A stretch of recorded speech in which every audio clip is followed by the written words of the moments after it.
Ortası olmuş ilçemiz Evliya Çelebi, Hatip Çelebi, İbn Batuta, İbn değerlidir demiştir. Efendim müsaadenizle ilçemizin genel verileriyle ilgili kısa bir bilgi arz edeceğim. Sonra... Efendim buradayız. Teşekkür ederiz.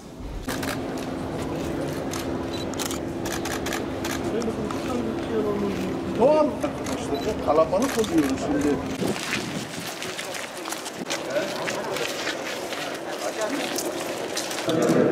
Evet, merhabalar.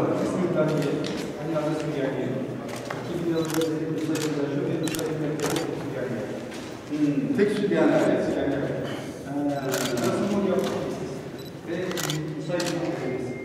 Tabii eski ismiyle bir İsmail diyorlardı. Böyle bir Türkiye dışında kapsın olanlar. Aynı anda zamanında. Üst tarafları zamanında orijinalde yıkılmış, yıkılmış, tekrar restore edilmiş zamandan kalitesinde. Savaşlardan dolayı... Açılışı yapın. Bismillahirrahmanirrahim. Hocam bir dua yapacak mısınız? Tabii sıcak. Evet arkadaşlar buyurun. Evet. Ama çok sıcak ya. Camimiz ibadete açık. Açık, evet. Tamam, biz türbeyi ziyarete açmadık demek istiyorsunuz. Cami ibadete açtık. Camiye ibadete gelenler türbeyi de ziyaret edip orada dua ederler, seyrederler. Tamam. Değerli arkadaşlar, bugün de değerli valimizle, milletvekilimizle, il başkanımızla birlikte Nusaybin ilçemizi ziyaret ediyoruz. Bu coğrafyanın çok önemli kadim bir şehri, ilim şehri, kültür şehri, medeniyet şehri ve aynı zamanda ticaret merkezi olan bu güzel ilçemizin geçmiş yıllarda özellikle terörden uğradığı mağduriyetleri, yaşadığı sıkıntıları, Çukur ve Hendek sürecinde, operasyonları sürecinde vatandaşlarımızın çektiği sıkıntıları hep birlikte müşahede ettik.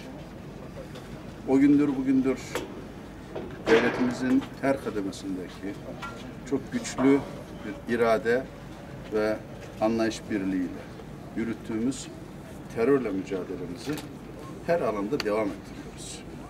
Yeniden bu güzel beldelerimizin, şehirlerimizin eskiden olduğu gibi ticaretle, üretimle, ilimle, irfanla, kültürle, kültürel etkinliklerimize anılması için yeniden bu coğrafyada huzurun, güvenliğin kalıcı olabilmesi için her alanda mücadelemizi sürdürüyoruz.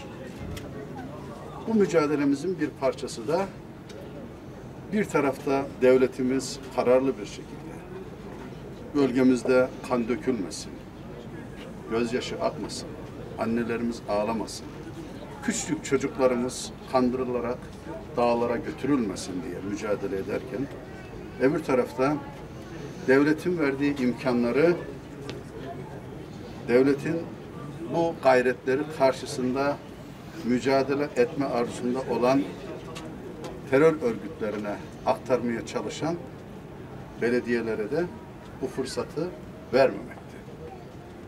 Bu amaçla bütün ısrarlarımıza, bütün uyarılarımıza ve iyi niyetli çağrılarımıza rağmen terörle arasına mesafe koymayan, terörle işbirliğine devam eden, onları desteklemeye devam eden belediye başkanlarını görevden alarak yerine belediye başkan vekilleri görevlendirme uygulamasını bu dönemde devam ettirdik. Nusaybin'de bu ilçelerimizden biri.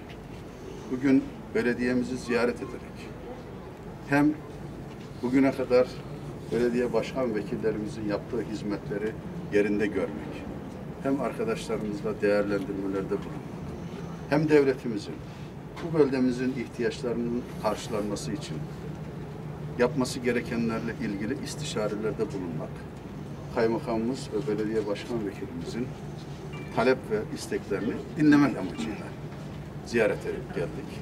İnşallah bugüne kadar yaptığımız çalışmalar ve bundan sonra da terörle mücadeledeki kararlı duruşumuzla Nusaybin'i çok kısa sürede eski günlerine kavuşturacağımıza, başta Çevre Şehircilik Bakanlığı'nın yaptığı 2 milyar lirayı bulan yatırımlar olmak üzere devletimizin bundan sonra da Nusaybinli hemşerilerimizin her türlü ihtiyacına elinden gelen her türlü yardımı, desteği ve katkıyı sunacağına olan inancımı ifade etmek istiyorum.